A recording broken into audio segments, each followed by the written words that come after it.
नाही ते अशी परिस्थिती येते आमच्या काँग्रेसच्या आयुष्यामध्ये तर असे अनेक वेळेस आलेली आहेत। सत्ता गेली पुन्हा आली। 80 साली काय म्हणत होते, आमचं सगळंच गेलं म्हणत होते, पण लोकांनी 80 साली एवढ्या प्रचंड बहुमताने काँग्रेसला निवडून दिलं। इंदिरा गांधी परत सत्तेवर आले आणि नंतरच्या काळामध्ये सुद्धा तीच परिस्थिती निर्माण झाली। म्हणून पराभवाला कधी घाबरायचं नसतं। पराभव ठीक आहे, झालं ते झालं, आता परत नव्या जोमाने आम्ही विजय होऊ।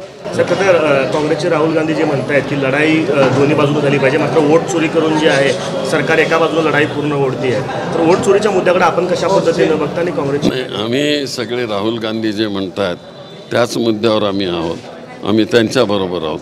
पण जे वोट चोरी नाही म्हणते ते चोरी नाही, ते जरा दाखवून द्या ना, ते दाखवतच नाहीत।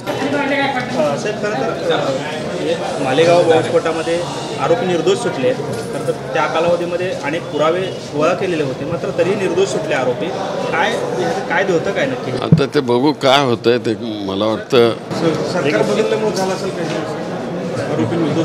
नाही ते ठीक आहे, कशाला झालं असेल ते, परंतु त्याचा न्याय मिळेल। साहेब, राज्यात सध्या नॉनव्हेज खाण्यावरनं वाद करतायत। सुप्रिया सुळे म्हणतात की मला नॉनव्हेजला पांढरा का चालत आहे, कोणी काय खावं कोणी काय खाऊ नये या सगळ्या प्रश्नांवरती राजनीती चालली आहे आता सध्याची। मी न बोलणं बरं।